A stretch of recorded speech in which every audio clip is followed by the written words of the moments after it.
This is the final submission for the Mark Rober Creative Engineering class through monthly.com.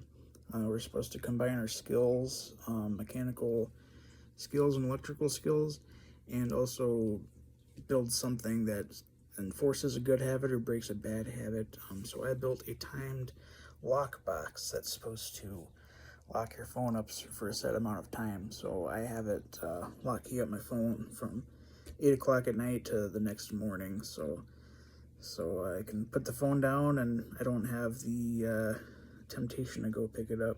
I think it's a common issue today. People have a hard time unplugging and staying unplugged.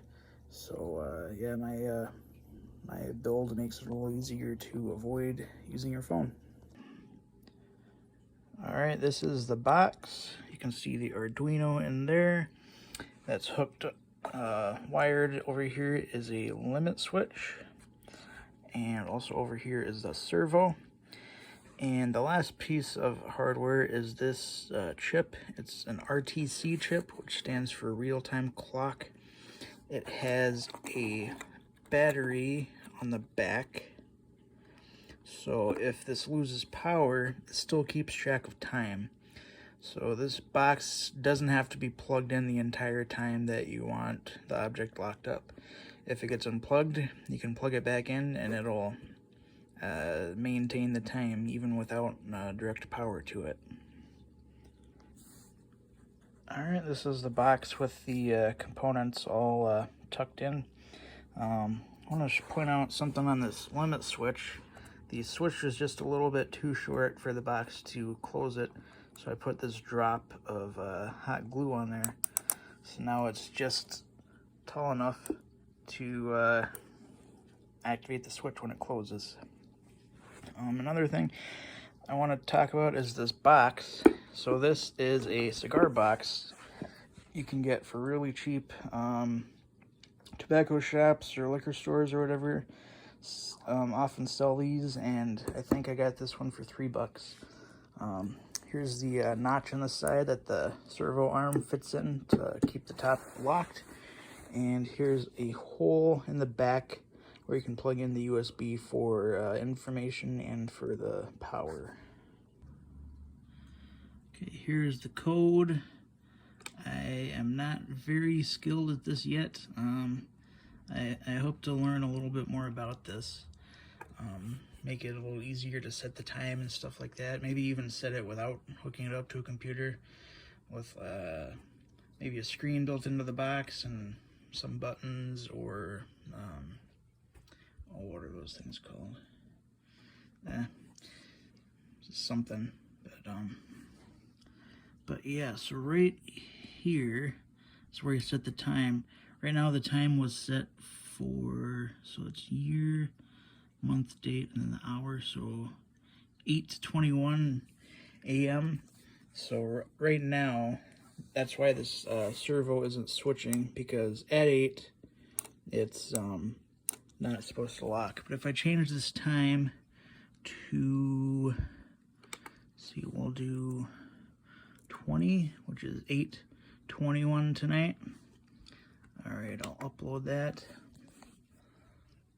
Compiling sketch.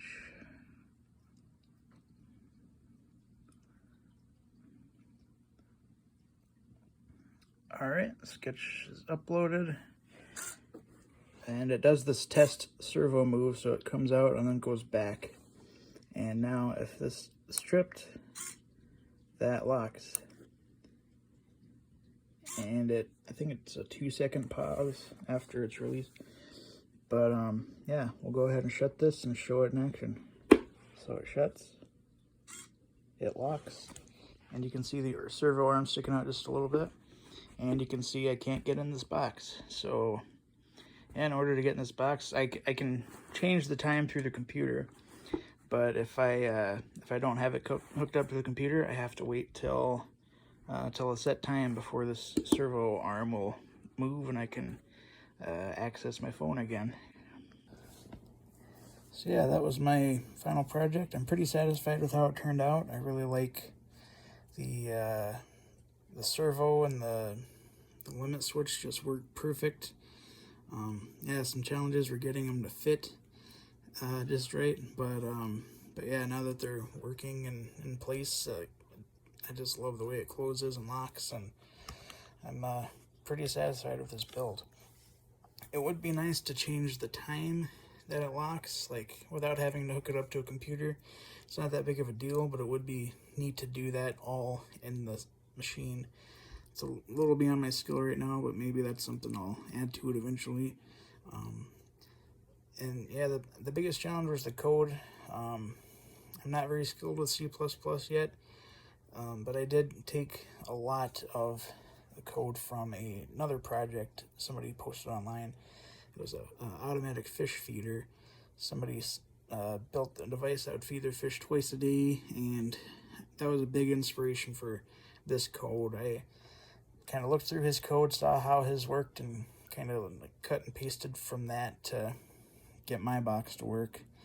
So yeah, so there's a final build, and hopefully you got something out of this. Thanks.